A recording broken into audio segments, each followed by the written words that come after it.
Good morning everyone. आज के class में हम क्लास 12th जेई मेंस के लिए क्लास 11th के केमिकल बॉन्डिंग के कुछ इंपॉर्टेंट क्वेश्चन को डिस्कस करेंगे। तो इस लेक्चर को ध्यान से अटेंड कीजिएगा। देखिए तो फर्स्ट क्वेश्चन क्या है। पहला क्वेश्चन एक बहुत इंपॉर्टेंट कॉन्सेप्ट पे है जो कि बहुत बच्चों को पता नहीं होता। बच्चों को सीक्वेंस पता होता है लेकिन रीजन पता नहीं होता। पहला क्वेश्चन है कि 2H2P mixing is not operative, तो इनमें से कौन सा मॉलिक्यूल पैरामैग्नेटिक होगा। एक चीज ध्यान रखिएगा, अगर आप मॉलिक्यूलर ऑर्बिटल थ्योरी पढ़े होंगे तो आपको पता होगा अप टू नाइट्रोजन मॉलिक्यूल यानी कि 14 इलेक्ट्रॉन कोई और सीक्वेंस होता है, लेकिन 14 इलेक्ट्रॉन के बाद कोई और सीक्वेंस होता है। तो रीजन क्या होता है, 14 इलेक्ट्रॉन तक 2s और 2p ऑर्बिटल का एनर्जी सेम होता है। अप टू 14 इलेक्ट्रॉन्स यानी कि up to nitrogen molecule 2s और 2p का एनर्जी लगभग सेम होता है, इसलिए 2s 2p मिक्सिंग ऑपरेटिव होता है। 2s 2p मिक्सिंग ऑपरेटिव होता है, ठीक है ना। लेकिन after 14 electrons 2s 2p mixing operative नहीं होता, क्योंकि 2s और 2p के बीच एनर्जी डिफरेंस बढ़ जाता है। आप पढ़े हो ओवरलैप का नेसेसरी कंडीशन कि जो combining orbitals must have nearly same energy, है ना। तो 14 तक 2s 2p का एनर्जी लगभग सेम होता है, इसलिए वो ओवरलैप करते हैं। 14 के बाद ओवरलैप नहीं करते। तो उस ओवरलैप के चलते ही जो आप पढ़े हो सीक्वेंस, अगर 2s 2p मिक्सिंग ओवरलैप करेगा तो पाई 2px और पाई 2py का एनर्जी, है ना, सिग्मा 2pz से एक, अगर 2s 2p मिक्सिंग ओवरलैप करेगा तो पाई 2ps और पाई 2py का जो एनर्जी है सिग्मा 2p8 से कम होगा। ठीक है, ध्यान रखिएगा 2s 2p मिक्सिंग ऑपरेटिव के चलते पाई 2px और पाई 2py का एनर्जी सिग्मा 2pz से कम होता है। लेकिन अगर 2s 2p mixing not operative हो, अगर 2s 2p mixing not operative हो तो सीक्वेंस चेंज हो जाएगा। मतलब क्या है, फिर क्या होगा, सिग्मा 2pz का एनर्जी पाई 2px,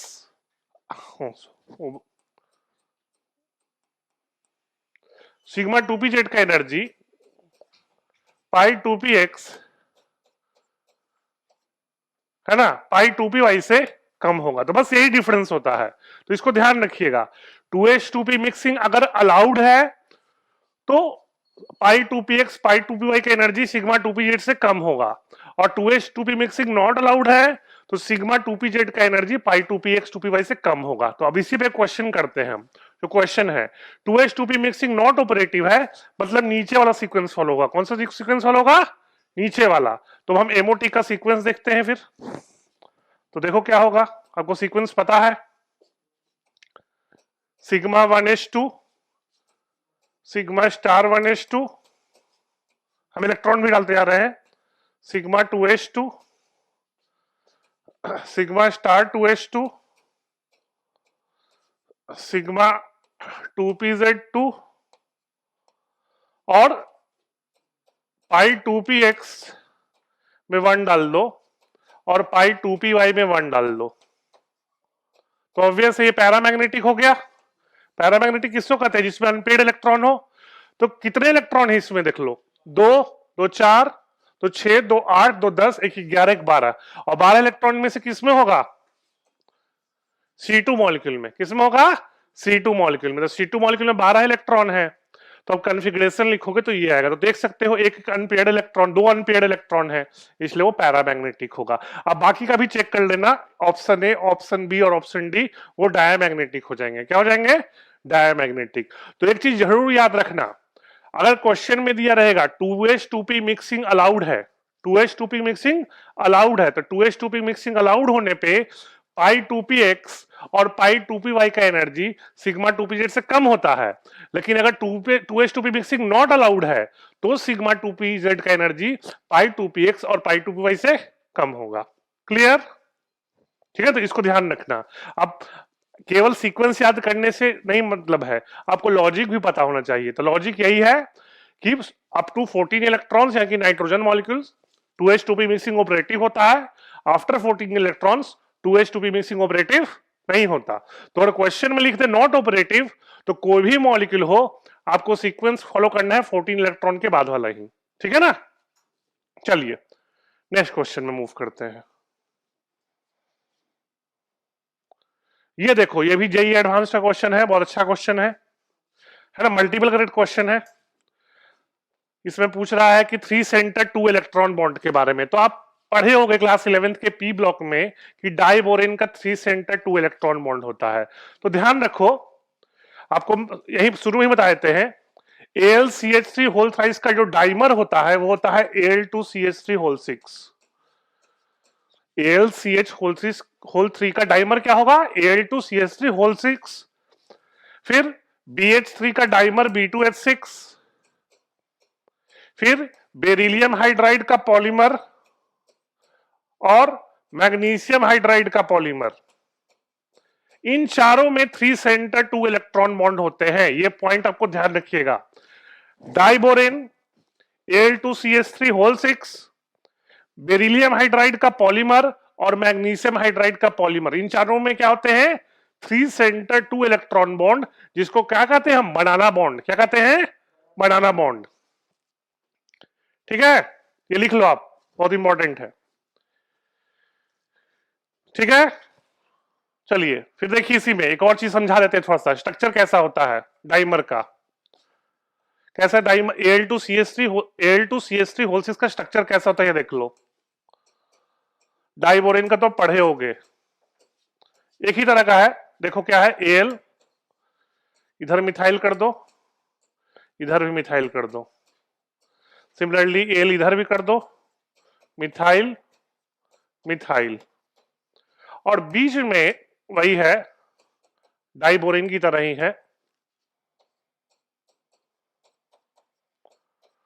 ये जो बनाना शेप एक्वायर कर लेता है, क्या एक्वायर कर लेता है? बनाना शेप एक्वायर। और यही डाइबोरेन में भी होता है, यही डाइबोरेन में भी होता है कि यहां बोरोन और 2 हाइड्रोजन इधर, 2 हाइड्रोजन इधर, ऊपर हाइड्रोजन और नीचे हाइड्रोजन, यही डाइबोरेन में भी होता है। ठीक है, और इसको हम ब्रिज बॉन्ड भी कहते हैं। क्या कहते हैं? Bridge bond. और ध्यान रखिएगा, बनाना बॉन्ड का दूसरा नाम होता है 3 सेंटर 2 इलेक्ट्रॉन बॉन्ड। कैसे 3 सेंटर? तो एक सेंटर ये हो गया, एक सेंटर ये हो गया, एक सेंटर ये हो गया, और इनके बीच कितने इलेक्ट्रॉन होते हैं? 2। 2 इधर, 0 इधर, या 0 इधर, 2 इधर। नीचे भी देख लो, 2 इधर, 0 इधर, 0 इधर, या 2 इधर। आपको पता है एल्यूमिनियम का 3 ही वैलेंस इलेक्ट्रॉन होता है ना, तो 2 तो इधर चला गया, तो इधर या फिर ऊपर से बॉन्ड बनाएगा या नीचे से, दोनों से नहीं बना सकता।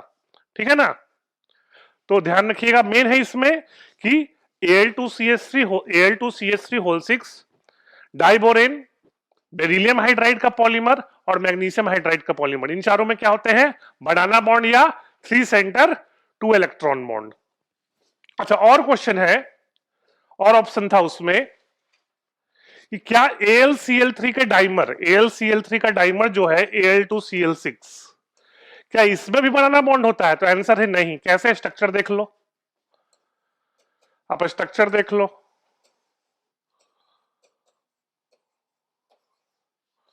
आप स्ट्रक्चर देख लीजिए, इसमें कोऑर्डिनेट बॉन्ड हो जाता है। क्या हो जाता है? Coordinate bond. वही क्लोरीन के पास लोन पेयर है ना, उसके चलते कोऑर्डिनेट बॉन्ड हो जाएगा। अच्छा, और देख लो, क्या इसमें 3 सेंटर 2 इलेक्ट्रॉन बॉन्ड है? तो नहीं। कैसे? 2 इलेक्ट्रॉन इधर से, 2 इलेक्ट्रॉन क्लोरीन का लोन पेयर है, और 2 इलेक्ट्रॉन इधर से, तो क्या हो गया? 1 सेंटर, 2 सेंटर, 3 सेंटर। तो इसमें 3 सेंटर 4 इलेक्ट्रॉन बॉन्ड है। क्या है? 3 सेंटर 4 इलेक्ट्रॉन बॉन्ड। इसमें 3 सेंटर 2 इलेक्ट्रॉन बॉन्ड नहीं है। क्यों नहीं है? वो क्लोरीन का लोन पेयर कोऑर्डिनेट बॉन्ड में चला गया, तो क्लोरीन के लोन पेयर को भी हम काउंट करेंगे। ठीक है ना, तो याद रखना Al2Cl6 में बनाना बॉन्ड नहीं होता, उसमें होता है 3 सेंटर 4 इलेक्ट्रॉन बॉन्ड। और यही बात नीचे भी होगा, 2 इलेक्ट्रॉन नॉर्मल बॉन्ड और 2 इलेक्ट्रॉन कोऑर्डिनेट बॉन्ड। तो नीचे भी क्या हो जाएगा, आप देख सकते हो, 1 centre, 2 centre, 3 centre, 3 centre, 4 electron bond. तो याद रखना Al2Cl6 में आपको बनाना बॉन्ड नहीं होता, क्योंकि बनाना बॉन्ड होता है 3 सेंटर 2 इलेक्ट्रॉन बॉन्ड, और इसमें क्या है? 3 सेंटर 4 इलेक्ट्रॉन बॉन्ड। अच्छा, फिर एक क्वेश्चन और है, उसी में था कि BCl3 AlCl3 से ज्यादा स्ट्रॉन्ग लुईस एसिड क्यों होगा? तो दो रीजन है। पहला, ध्यान रखिएगा, ग्रुप में ऊपर से नीचे जाने पे एसिडिक कैरेक्टर कम होते जाता है। पहला क्या है? ग्रुप में ऊपर से नीचे आने पे एसिडिक कैरेक्टर कम होते जाता है, ठीक है ना। इसीलिए BCl3 का एसिडिक स्ट्रेंथ AlCl3 से ज्यादा होगा। और दूसरा, BCl3 AlCl3 दोनों लुईस एसिड है। क्या है? Lewis acid. कैसे? क्योंकि दोनों में इनकम्प्लीट ऑक्टेट है ना। और लुईस एसिड किसके साथ रिएक्ट करेगा? लुईस बेस के साथ। तो जब लुईस एसिड लुईस बेस के साथ कंबाइन करेगा तो बोरोन का कौन सा ऑर्बिटल ओवरलैप करेगा? 2p। और Al का 3p, है ना। और आपको पता है 2p ऑर्बिटल ज्यादा अच्छे से ओवरलैप करता है एज कंपेयर टू 3p। ध्यान रखना, 2p ऑर्बिटल ज्यादा अच्छे से ओवरलैप करता है एज कंपेयर टू 3p। इसलिए BCl3 का एसिडिक स्ट्रेंथ AlCl3 से ज्यादा होता है। यही क्वेश्चन था वो, ठीक है। शायद यही चार ऑप्शन थे, फिर भी एक बार चेक कर लेते हैं कुछ मिस तो नहीं हो गया। नहीं, वही चीज है, ठीक है, सब डिस्कस कर दिए। ये देखो, ये भी एडवांस का क्वेश्चन है। ये इंटीजर टाइप में था और अब मेंस में भी आ सकता है न्यूमेरिकल टाइप में। Number of lone pair count करने हैं। तो देखो, आप बेसिक तरह से करोगे, बहुत इजी क्वेश्चन है। अब TBr6 2 माइनस देखो, बिल्कुल लॉजिकल तरह से सोचो, कर लोगे, इजी क्वेश्चन है। तो सबसे पहले ये देखो, आपको पता है टेलुरियम बिलोंग करता है ग्रुप 16 में। Oxygen, sulphur, selenium, tellurium. तो ग्रुप 16 में 6 वैलेंस इलेक्ट्रॉन। तो 6 वैलेंस इलेक्ट्रॉन है, वो ब्रोमीन के साथ 6 बॉन्डिंग में चला गया। 6 वैलेंस इलेक्ट्रॉन किस में चला गया? बॉन्डिंग में। और 2 माइनस है, 2 माइनस का मतलब है उसको 2 इलेक्ट्रॉन एक्स्ट्रा मिल गया। तो 2 इलेक्ट्रॉन एक्स्ट्रा मिल गया मतलब क्या हो गया? एक लोन पेयर। ऐसे सोचना है। दूसरा है BrF2 प्लस। तो ये भी देखो, ऐसा सोचिए, ब्रोमीन का होता है 7 वैलेंस इलेक्ट्रॉन, हेलोजन फैमिली का है। और BrF2 है तो मतलब फ्लोरीन के साथ 2 सिंगल बॉन्ड बना दिया। तो 7 वैलेंस इलेक्ट्रॉन में से 2 वैलेंस इलेक्ट्रॉन चला गया, कितना बचा? 5। और एक पॉजिटिव का मतलब है वो 1 इलेक्ट्रॉन और लूज कर दिया। तो कितने इलेक्ट्रॉन बचे? 4। तो 4 बचे मतलब 2 लोन पेयर।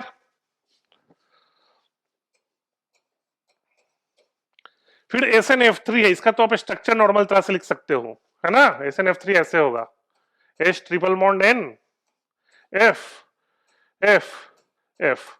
तो सल्फर का 6 वैलेंस इलेक्ट्रॉन चला गया, कोई लोन पेयर नहीं बचा। सेंट्रल एटम पूछ रहा है, ध्यान रखिएगा यहां पर। हाइड्रोजन पे एक लोन पेयर बचेगा, लेकिन यहां सेंट्रल एटम का पूछ रहा है, ठीक है। और लास्ट है HCF3 माइनस। तो ये भी देख लो, जेनल है ग्रुप 18 में। तो ग्रुप 18 का मतलब कितना हो गया? 8 वैलेंस इलेक्ट्रॉन। और F3 है, HCF3 मतलब 3 चला गया इलेक्ट्रॉन किस में? बॉन्ड बनाने में। तो 8 वैलेंस इलेक्ट्रॉन था, 3 चला गया बॉन्ड बनाने में, तो कितना बचा? 5। और क्या चार्ज है? नेगेटिव। मतलब 1 इलेक्ट्रॉन वो बाहर से गेन कर लिया, तो 5 इलेक्ट्रॉन प्लस 1 6 इलेक्ट्रॉन हो गया। 6 इलेक्ट्रॉन मतलब कितना लोन पेयर? 3 लोन पेयर हो गया। तो सम क्या हो गया? सॉरी यार, जीरो होगा। SnF3 है, जीरो होगा, जीरो होगा। है ना, सल्फर का 6 वैलेंस इलेक्ट्रॉन है, सब बॉन्डिंग में चला गया है। तो टोटल कितना हो गया आंसर? 1 तो 3 0 3 3 6। तो आंसर क्या हो जाएगा? 6, है ना। तो बहुत लॉजिकल तरह से सोच सकते हो, है ना। अगर आपका बेसिक कॉन्सेप्ट क्लियर है तो ये सब क्वेश्चन करने में बहुत डिफिकल्ट नहीं होना चाहिए। अच्छा, एक और चीज आपको एक ट्रिक बता देते हैं। अगर मान लो आपको ये स्ट्रक्चर नहीं लिखने आ रहा हो, थोड़ा सा सोचने में दिक्कत हो, तो एक ट्रिक क्या है देख लो।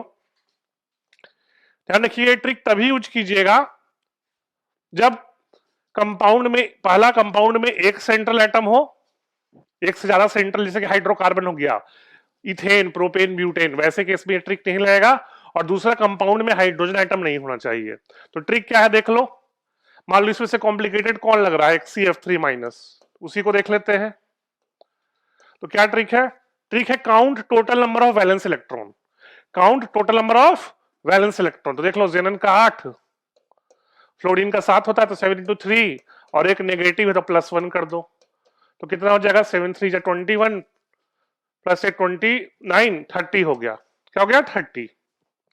टोटल वैलेंस इलेक्ट्रॉन कितना हो गया? 30। और ऑक्टेट के लिए 8 इलेक्ट्रॉन चाहिए ना, तो इसको 8 से डिवाइड कर दो। तो जो कोशेंट है वो देता है बॉन्ड पेयर इलेक्ट्रॉन। क्या देता है? बॉन्ड पेयर इलेक्ट्रॉन, और रिमाइंडर है नॉन बॉन्डिंग इलेक्ट्रॉन। क्या हो गया? Non bonding. तो 6/2 क्या कर दोगे तो 3 आ जाएगा, जो कि है लोन पेयर। जो कि क्या है? Lone pair. तो ध्यान रखिएगा, कोसेंट से मिलता है बॉन्ड पेयर और रिमाइंडर से मिलता है लोन पेयर। ठीक है, तो फिर अच्छा, एक इंपॉर्टेंट कॉन्सेप्ट और बता देते हैं आपको, जो आपको पता होना चाहिए। वैसे ये पी ब्लॉक में भी पढ़ना है, लेकिन हम यहीं पे बता रहे हैं। ये है कॉन्सेप्ट बैक बॉन्डिंग का। किसका? बैक बॉन्डिंग का। देख लो क्या होता है बैक बॉन्डिंग। इसमें बहुत अच्छे अच्छे क्वेश्चन आए हुए हैं मेंस में, एडवांस्ड में। जैसे एक बहुत फेमस कंपाउंड है ना, ये है ट्राइमिथाइलामाइन। आप ऑर्गेनिक पढ़ चुके होंगे, तो ये कंपाउंड आराम से आइडेंटिफाई कर लोगे। Tri methyl amine. और दूसरा है ट्राइसिलाइलामाइन। ट्राइसिलाइलामाइन,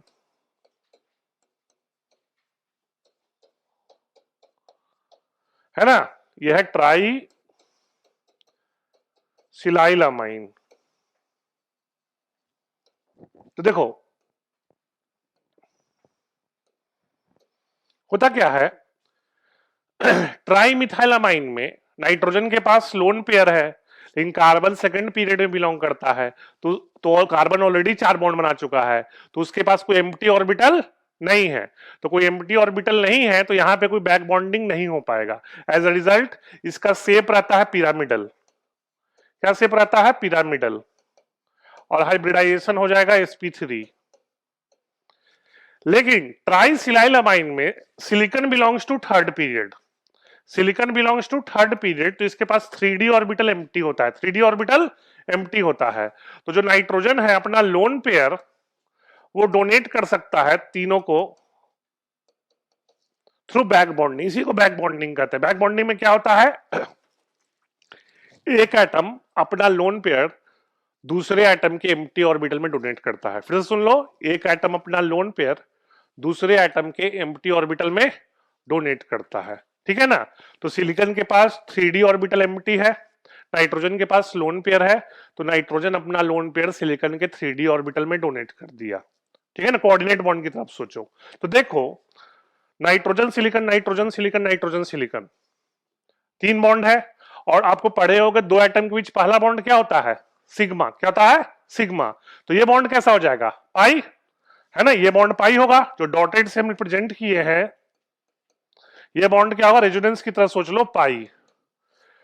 तो नाइट्रोजन के पास अब उसका लोन पेयर नहीं रहा, वो कहां चला गया? बैक बॉन्डिंग में, और क्या बना दिया? Pi bond. तो आप पढ़े हो, जो इलेक्ट्रॉन पाई बॉन्ड बनाते हैं वो हाइब्रिडाइजेशन में पार्टिसिपेट नहीं करते। तो नाइट्रोजन के पास लोन पेयर नहीं रहा, क्योंकि लोन पेयर बैक बॉन्डिंग में चला गया और पाई बॉन्ड बना दिया। तो इस नाइट्रोजन के अराउंड कितने बॉन्ड है? 3, और कोई लोन पेयर नहीं है। तो हाइब्रिडाइजेशन क्या हो जाएगा? sp2। और शेप क्या हो जाएगा? Trigonal planar.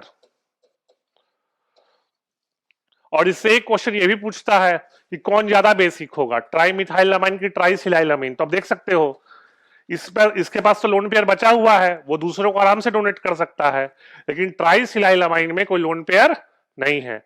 तो ये हो जाएगा ये इसका बेसिक काफी कम होगा और इसका बेसिक काफी ज्यादा होगा, क्योंकि पहले वाले में बैक बॉन्डिंग नहीं है, दूसरे वाले में बैक बॉन्डिंग है। ठीक है, बैक बॉन्डिंग का एक और एप्लीकेशन है, बता देते हैं आपको। बैक बॉन्डिंग का एक और एप्लीकेशन है, ग्रुप 13 में है, कि BF3 का एसिडिक स्ट्रेंथ सबसे कम होता है ना।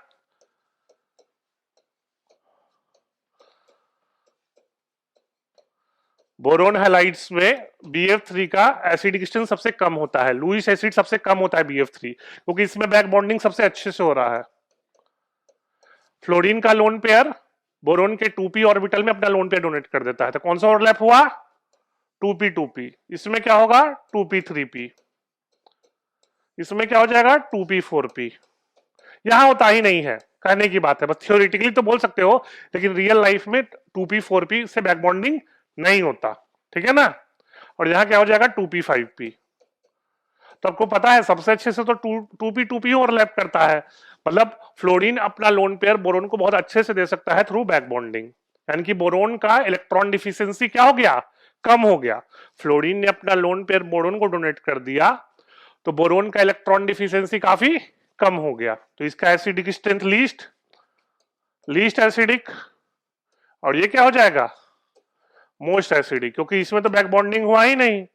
बैक बॉन्डिंग नहीं हुआ तो मतलब बोरोन के अराउंड 6 ही इलेक्ट्रॉन रहा, और आयोडीन से उसको कोई लोन पेयर नहीं मिल पाया, क्योंकि 2p 5p overlap least effective होता है। ठीक है, चलिए कुछ क्वेश्चन प्रैक्टिस करते हैं। ठीक है, तो अब पेपर का डिस्कशन स्टार्ट करते हैं, है ना।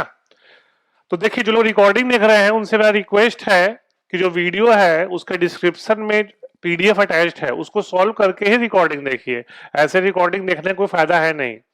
ठीक है, तो फिर अब हम स्टार्ट करते हैं डिस्कशन। हम डिस्कशन स्टार्ट कर रहे हैं, बोलिए कौन सा क्वेश्चन, थर्ड देखिए, थर्ड तो इजी क्वेश्चन है। सेकंड तो इजी क्वेश्चन है, चलिए सेकंड देखिए। ध्यान रखिएगा इस चीज को, ऑड इलेक्ट्रॉन मॉलिक्यूल्स या आयन हमेशा पैरामैग्नेटिक होते हैं, क्योंकि उसमें पेयरिंग, क्योंकि ऑड है ना, तो कभी भी कंप्लीट पेयरिंग नहीं हो। सिंपल देखो ना, कोई भी नंबर अगर ऑड नंबर को 2 से डिवाइड करोगे तो एक रिमाइंडर हमेशा बचेगा ना, तो डायमैग्नेटिक के लिए तो पेयरिंग होना चाहिए, तो ऑड इलेक्ट्रॉन्स कंप्लीटली पेयर कभी नहीं हो सकते। तो देख लो आप, बी ऑप्शन देखो, उसमें है OH कॉमा, बी ऑप्शन में NO3 कॉमा HO2। अब काउंट कर लो सब में इलेक्ट्रॉन, OH में हो गया 9 इलेक्ट्रॉन, NO3 में हो कितना 8 3 24 प्लस 7 31 इलेक्ट्रॉन, HO2 में 8 2 16 प्लस 1 17 इलेक्ट्रॉन, तीनों ऑड इलेक्ट्रॉन है। तो तीनों ऑड इलेक्ट्रॉन है तो वो कंप्लीटली पेयर नहीं होने वाले, तो आंसर बी होगा। बी ऑप्शन OH माइनस तो डायमैग्नेटिक हो जाएगा। OH माइनस का स्ट्रक्चर देखिए भाई, क्या कर रहे हो, ठीक है, बी होगा बी। HO2 ऐसी हाइपोथेटिकल कंपाउंड है भाई, HO2 एग्जिस्ट करना मुश्किल है, ठीक है, हाइपोथेटिकल। अरे MOT से क्यों, देखो भाई सिंपल दिख रहा है, सब पेयर्ड है, ठीक है। OH में सिंपल देख लो ना भाई, ऑक्टेट कंप्लीट है सबका। चलिए नेक्स्ट, आप जो MOT पढ़ते हो भाई वो होमोडायटोमिकली एप्लीकेबल है, ये हेट्रो एटम हो गया, समझ रहे हो। आप जो पढ़ते हो वो एप्लीकेबल है X2 टाइप एटम के लिए, यहां O अलग है H अलग है, समझ रहे हो ना, हेट्रो एटम है, समझ में आ गया। फिर से ध्यान रखिएगा, जो हम लोग MOT का सीक्वेंस पढ़ते हैं वो होमोडायटोमिकली एप्लीकेबल होता है, हेट्रो के एप्लीकेबल, वो तो अलग बात है कि हम उससे आंसर निकाल लेते हैं बहुत सारा, लेकिन वो कंप्लीटली एप्लीकेबल नहीं होगा। चलिए नेक्स्ट बोलिए, सेकंड के बाद थर्ड में क्या दिक्कत है, 1122 टेट्राक्लोरोइथीन होगा, ठीक है। तो sp2 हाइब्रिडाइज्ड तो बॉन्ड एंगल 120 होगा। टेट्राक्लोरोमीथेन ये तो सबको पता है, sp3 हाइब्रिडाइज्ड है 109 डिग्री 28 मिनट्स, ये तो इजी क्वेश्चन है। और 1,1 डाइक्लोरोइथेन, इथेन तो ऐसा है भाई, देख लो,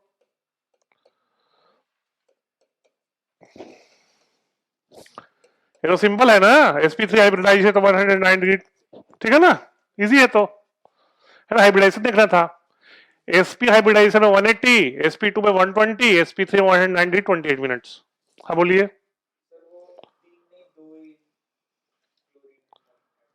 टेट्रा होगा भाई, चलो देख लो, मिस्टेक है थोड़ा सा क्वेश्चन।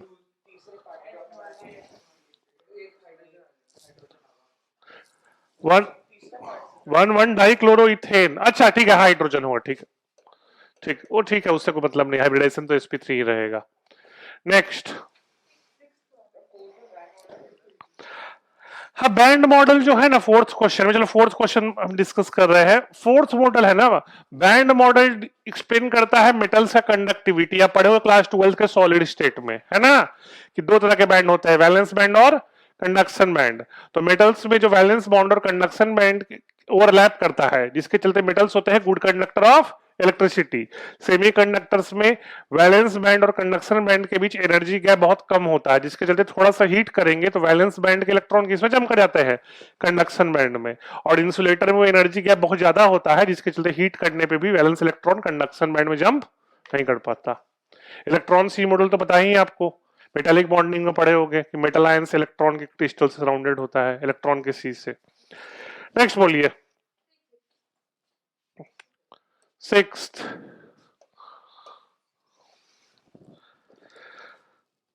में क्या दिक्कत है, ध्यान रखिएगा, ये बताए हैं आप लोग को। देखो अगर DsP2 हाइब्रिडाइजेशन है तो जो d ऑर्बिटल इन्वॉल्व होता है वो होता है dx² माइनस y²। जो sp3d हाइब्रिडाइजेशन है ना, उसमें जो इन्वॉल्व होता है वो होता है dz², है ना। sp3d2 में इन्वॉल्व होता है जो d ऑर्बिटल, वो होता है dx² minus y² comma dz²। तो देख लो आप, AsF5 है ट्राइगोनल बाइपिरामिडल, तो sp3d हाइब्रिडाइजेशन है, तो sp3d, तो sp3d तो d ऑर्बिटल इसमें जगह dz² वाला। अगर dz² नहीं है तो फिर dxy ले लो, ठीक है ना, dxy ज्यादा अप्रोप्रिएट है, ठीक है ना। इसमें dz² देना चाहिए था लेकिन नहीं है, तो आप ले लीजिए dxy, उसका भी ओरिएंटेशन प्रॉपर आ जाएगा। नेक्स्ट बोलिए। वैसे याद रखना कि DsP2 जो d ऑर्बिटल इन्वॉल्व होता है वो होता है dx² माइनस y², sp3d में dz²। नेक्स्ट बोलिए। क्वेश्चन नंबर 7th तो इजी क्वेश्चन है।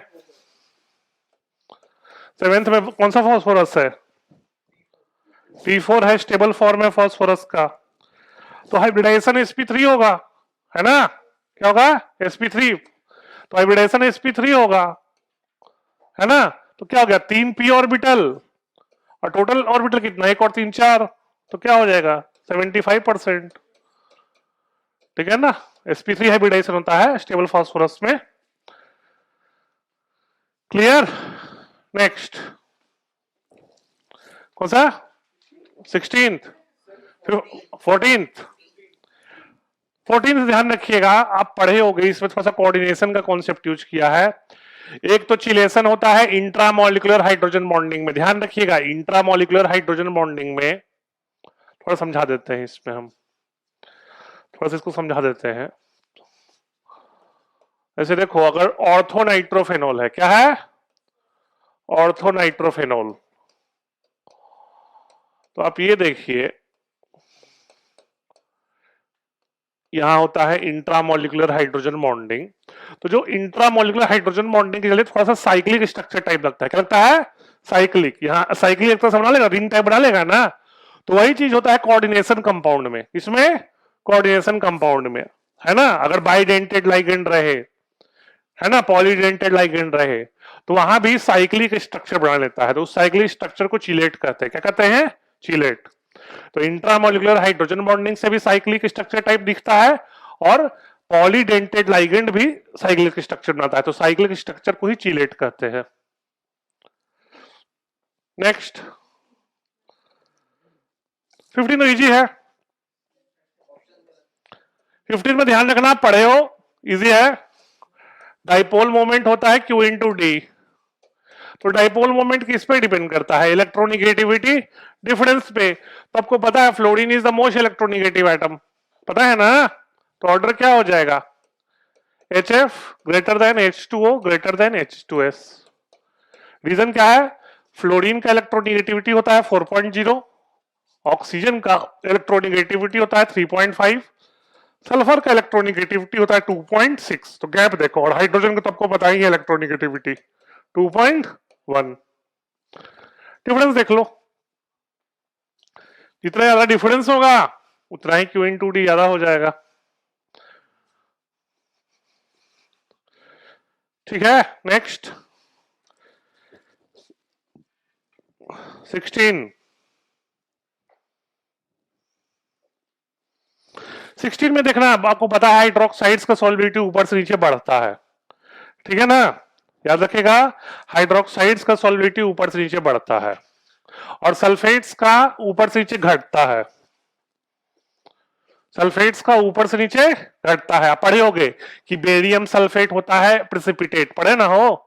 तो प्रेसिपिटेट का मतलब क्या हुआ? काफी कम सॉल्युबल है। कम सॉल्युबल का क्या मतलब हुआ? उसका लैटिस एनर्जी उसके हाइड्रेशन एनर्जी से ज्यादा है। नेक्स्ट बोलो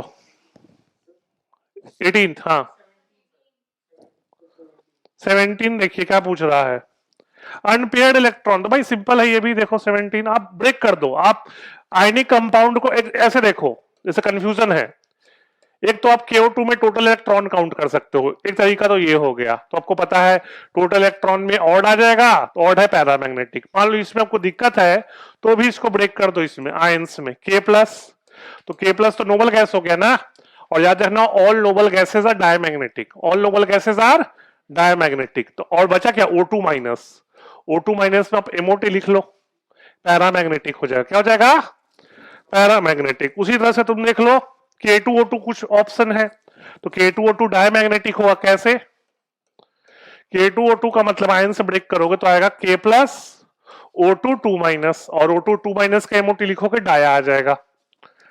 NO2 का इलेक्ट्रॉन काउंट करो, NO2 में 23 इलेक्ट्रॉन होते हैं। कितने होते हैं? 23। आप काउंट कर लो, 8 2 जा 16 + 7 23। तो 23 इलेक्ट्रॉन्स मतलब ऑड है, पैरामैग्नेटिक हो जाएगा। सी ऑप्शन होगा। NO में भी 15 इलेक्ट्रॉन है। नेक्स्ट,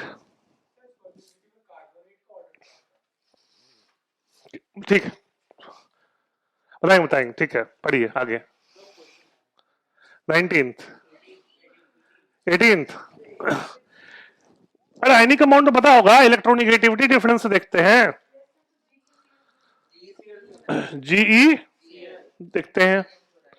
पोटेशियम ऑक्सीड, देखो जर्मेनियम मेटलॉइड होता है ना, तो ऑब्वियस आंसर KCl और CSFE होगा। ठीक है, ठीक है। 19 देखो, हाँ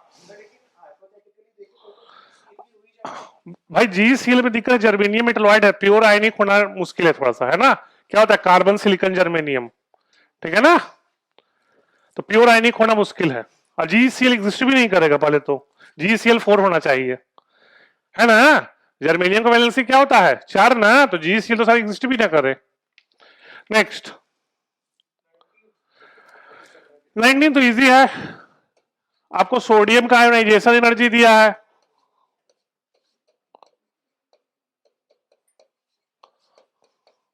ΔH होता है 5.1। आयोनाइजेशन तो इंडोथर्मिक होगा। और क्लोरीन का इलेक्ट्रॉन गेन इंथैल्पी दिया है।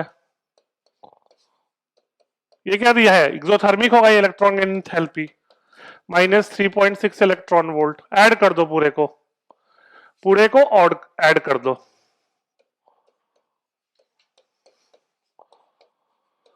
क्या हो जाएगा? हो जाएगा आंसर। ऐड करो, ΔH भी ऐड हो जाएगा, 1.5 इलेक्ट्रॉन वोल्ट। ठीक है, इंडोथर्मिक रहेगा ओवरऑल।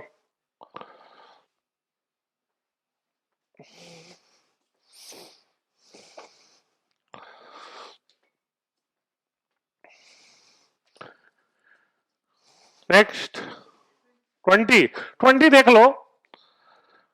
20 थोड़ा सा कोऑर्डिनेशन का क्वेश्चन है, तो अभी उतना हम डिटेल में नहीं बताएंगे, जब कोऑर्डिनेशन कंपाउंड डिस्कस करेंगे तो वहां डिटेल में बताएंगे। वैसे हिंट के लिए आपको बताते हैं, आपको पता होगा cyanide ion strong field ligand होता है। क्या होता है? Strong field ligand. और वाटर और F- होता है वीक फील्ड लाइगेंड। क्या होता है? Week field ligand. जो लोग कोऑर्डिनेशन पढ़े हैं उनको समझ में आ रहा है हम क्या बोलना चाह रहे हैं। ये कोऑर्डिनेशन क्वेश्चन है, इसलिए थोड़ा भी डिटेल में नहीं बता रहे। कोऑर्डिनेशन चैप्टर को डिस्कस करेंगे, वहां डिटेल में बताएंगे। तो स्ट्रॉन्ग फील्ड लाइगेंड आप पढ़े थे, इनर ऑर्बिटल कॉम्प्लेक्स बनाता है। क्या बनाता है? इनर ऑर्बिटल कॉम्प्लेक्स, है ना, क्योंकि वो पेयरिंग कर देता है। आपको पता होगा स्ट्रॉन्ग फील्ड लाइगेंड के लिए जो डेल्टा नॉट है P से ज्यादा होता है ना। और वीक फील्ड लाइगेंड के लिए delta not less than P। तो स्ट्रॉन्ग फील्ड लाइगेंड पेयरिंग कर देगा तो इनर ऑर्बिटल कॉम्प्लेक्स बनेगा, तो हाइब्रिडाइजेशन होगा D2sp3। क्या होगा? D2sp3। तो याद रखना ये बनाता है D2sp3। और वीक फील्ड लाइगेंड पेयरिंग नहीं कर पाता है तो बनता है आउटर ऑर्बिटल कॉम्प्लेक्स। क्या बनता है? Outer orbital complex. तो क्या बन जाएगा? sp3d2। हो गया है ना? ये हिंट काफी है। वैसे इस हाइब्रिडाइजेशन एग्जैक्टली कैसे कैलकुलेट करते हैं वो कोऑर्डिनेशन में आपको हम बताएंगे, ठीक है? 21 देखते हैं। 21 का स्ट्रक्चर देख लो। इसको परक्लोरेट आयन कहते हैं। तो दिख रहा है ना आपको? पाई बॉन्ड है ना, और रेजोनेंस होगा। रेजोनेंस के चलते चारों बॉन्ड लेंथ क्या हो जाएगा? इक्वल हो जाएगा, ठीक है? तो 20 सेकंड देख लो होता क्या है। 20 सेकंड में बता देते हैं आपको। 20 सेकंड में होता क्या है, जो N2O4 है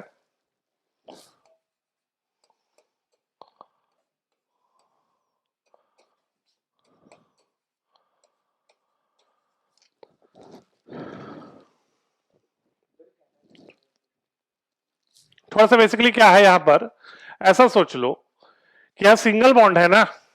क्या है? Single bond. और नॉर्मल N2 से कंपेयर करना था इसमें। नॉर्मल N2 क्या होता है? ट्रिपल बॉन्ड, है ना? तो ट्रिपल बॉन्ड स्ट्रांग होता है ना, तो वो छोटा होगा। और यहां कौन सा बॉन्ड है? Single bond. तो सिंगल बॉन्ड है इसलिए क्या होगा? बड़ा होगा। समझ में आ रहा है? ठीक है ना? थोड़ा सा क्वेश्चन में मिस्टेक है। N2O4 की जगह N2 होना चाहिए लास्ट में। लास्ट में इन N2O4 की जगह क्या होना चाहिए? N2। 24 तो सिंपल है।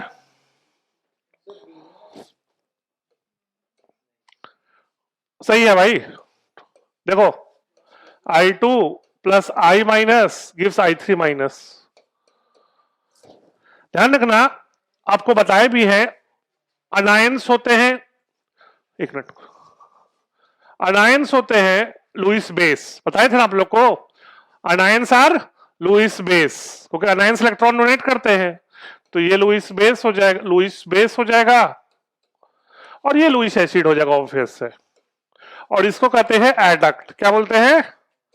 एडक्ट। आप पढ़े हो, जब लुईस एसिड और लुईस बेस आपस में रिएक्ट करता है तो क्या बनता है? एडक्ट। लेकिन दिक्कत क्या है, F3 माइनस में क्या दिक्कत होगा कि जो F माइनस है ना, अगर F3 माइनस बनवाने की कोशिश करोगे तो F माइनस का इलेक्ट्रॉन डोनेशन कैपेबिलिटी बहुत कम है। बहुत, क्योंकि फ्लोरीन का इलेक्ट्रोनेगेटिविटी काफी ज्यादा है। तो एज अ रिजल्ट, समझ रहे हो हम क्या बोल रहे हैं? F3 माइनस नहीं बन पाता। क्यों नहीं बन पाता? क्योंकि F माइनस का इलेक्ट्रॉन डोनेट करने का कैपेबिलिटी बहुत कम है। नहीं, नेग्लिजिबल सोच लो, थ्योरेटिकल करते हो।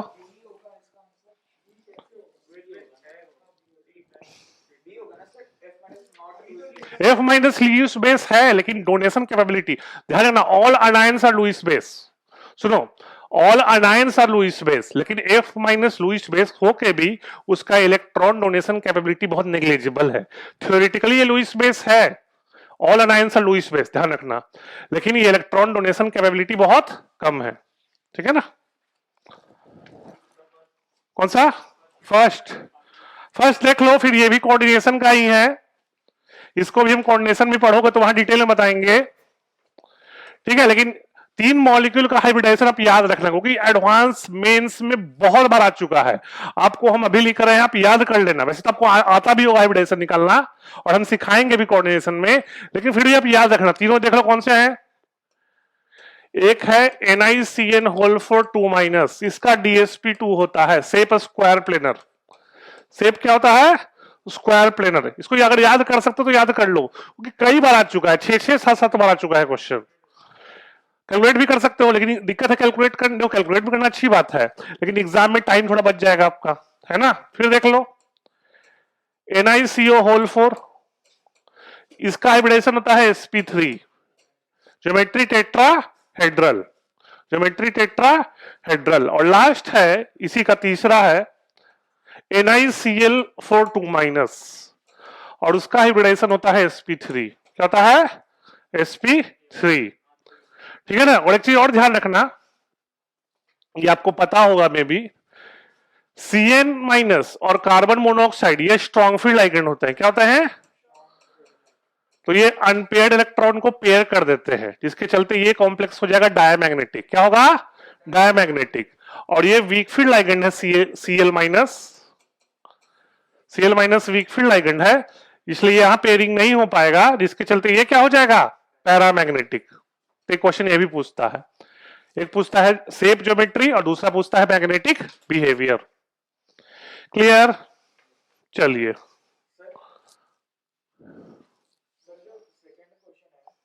हाँ सिंगल करेक्ट है तो डी हैगा, सिंगल करेक्ट में डी होगा। अगर मल्टीपल होता तो एबीसीडी करते, अगर मल्टीपल रहता तो एबीसीडी कर सकते थे, लेकिन सिंगल करेक्ट है इसलिए डी मार्क करो। नेक्स्ट बोलो। नाइन्थ, नाइन्थ देखिए, नाइन्थ है आपको, देखो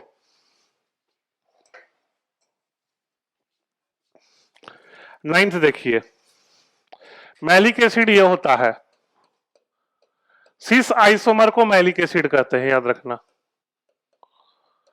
सिस आइसोमर को मैलिक एसिड कहते हैं और ट्रांस आइसोमर को फ्यूमारिक एसिड। ट्रांस आइसोमर को क्या कहते हैं? Fumaric acid. नाम याद रख लो, इंपॉर्टेंट है। Malic acid, fumaric acid.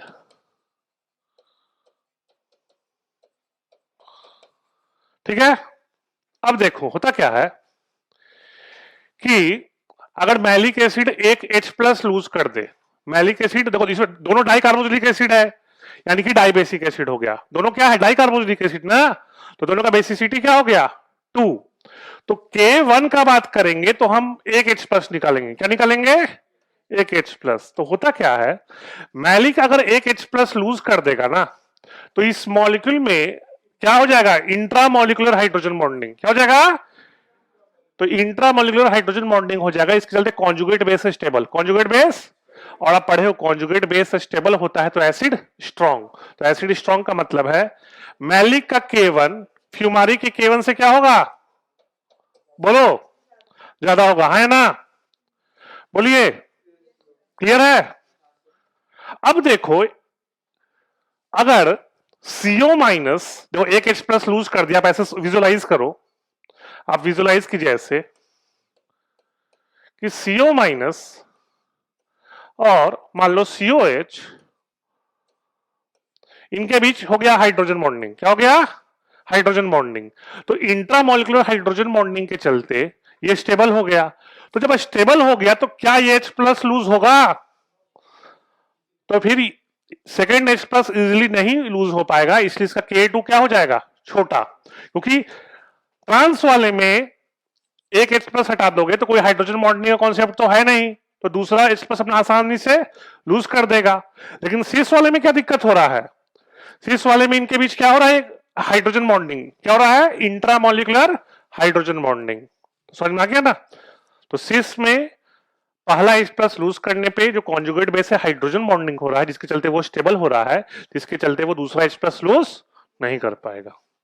करेगा, मुश्किल से करेगा, इसलिए K1 तो ज्यादा होगा क्योंकि कॉन्जुगेट बेस स्टेबल है, लेकिन K2 कम होगा क्योंकि कॉन्जुगेट बेस स्टेबल होने के चलते दूसरा H प्लस लूज नहीं करेगा।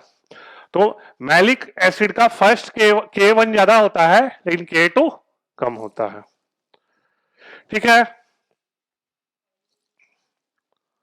और बताइए, बाकी दोनों ऑप्शन डाई मिथाइल ये तो पढ़े होगे, चेरी रेड प्रेसिपिटेट बनाता है, देख लो, या पढ़े होगे नाइन्थ का में आप पढ़े होगे Na2 प्लस डाई मिथाइल ग्लाइकोजाइम के साथ ये कॉम्प्लेक्स बनाता है NiDMG whole twice, cherry red precipitate होता है और ये स्टेबल होता है।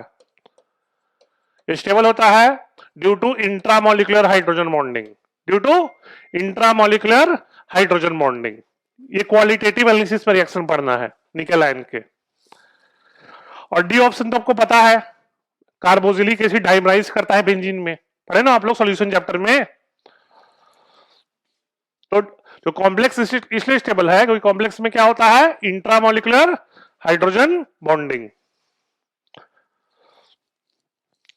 नेक्स्ट बोलिए। ट्वेल्थ का डी ऑप्शन। मैग्नेटिक मोमेंट वही दिख रहा है, कितना अनपेयर्ड इलेक्ट्रॉन है चेक कर लो। आपको अनपेयर्ड इलेक्ट्रॉन चेक करना है, 2 है 1 है, ठीक है ना। मैग्नेटिक मोमेंट चेक करते हैं नंबर ऑफ अनपेयर्ड इलेक्ट्रॉन से, जितना अनपेयर्ड इलेक्ट्रॉन ज्यादा होगा उतना ही मैग्नेटिक मोमेंट भी ज्यादा होगा। तो आप O2 plus, O2 minus, O2 check कर लो। एमओटी से चेक करो, एमओटी से चेक करो, ठीक है। एमओटी से चेक करो, कीजिए इसको,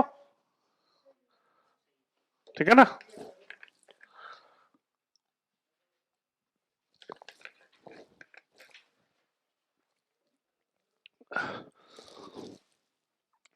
नेक्स्ट बोलिए।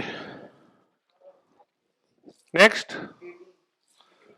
18। चलिए 18 तो इजी है, अभी बताए थे, बनाना बॉन्ड वाला। देखिए याद रखिएगा, पूछ रहा है कि कंप्लीशन ऑफ ऑक्टेट है ना, ड्राइविंग फोर्स है। तो डाइबोरेन में ऑक्टेट कंप्लीट नहीं होता, आपको पता होना चाहिए। आप देख भी लो, बनाना बॉन्ड क्लास के स्टार्टिंग में भी बताए थे, आप देख भी लो। एच एच, तो देख लो 2 इलेक्ट्रॉन इधर, 2 इलेक्ट्रॉन इधर। अब चाहे 2 इलेक्ट्रॉन ऊपर होगा, चाहे 2 इलेक्ट्रॉन नीचे होगा। समझ रहे हो क्या बोल रहे हैं। ये बोरोन दोनों मतलब दोनों हाइड्रोजन से बॉन्ड नहीं बना सकता, क्योंकि अगर दोनों हाइड्रोजन इस बोरोन से बॉन्ड बना लेगा तो ये स्ट्रक्चर इसे टूट जाएगा। समझ रहे हो क्या बोल रहे हैं। अगर बोरोन इस हाइड्रोजन से भी मान लो बॉन्ड बना ले और इससे भी बॉन्ड बना ले, तो फिर ये जो BH2 है उसका पूरे स्ट्रक्चर से कोई रिलेशन नहीं होगा। तो बोरोन एक ही हाइड्रोजन से बॉन्ड बनाएगा। तो एक ही हाइड्रोजन से बॉन्ड बनाने का मतलब है चाहे 2 इलेक्ट्रॉन ऊपर तो नीचे 0, और ऊपर 0 तो नीचे 2, तो टोटल कितने इलेक्ट्रॉन हुए, 6 इलेक्ट्रॉन हुए ना।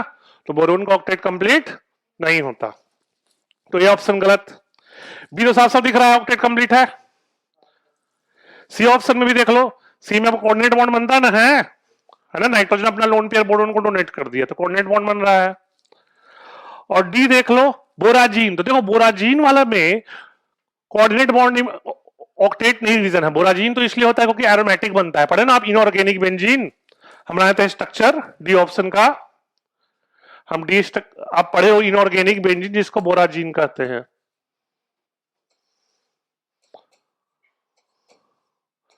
याद हो आपको, single double single double single double, है ना।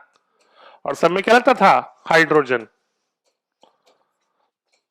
तो ये रिएक्शन होने का रीजन एरोमेटिसिटी है। क्या है, आप पढ़े ना हकेल्स रूल, इसको इनऑर्गेनिक बेंजीन भी कहते हैं। क्या कहते हैं, और बोराजीन, ठीक है ना। तो यहां ऑक्टेट रीजन नहीं है, यहां रीजन है एरोमेटिसिटी, ठीक है। नोट कर लो स्ट्रक्चर।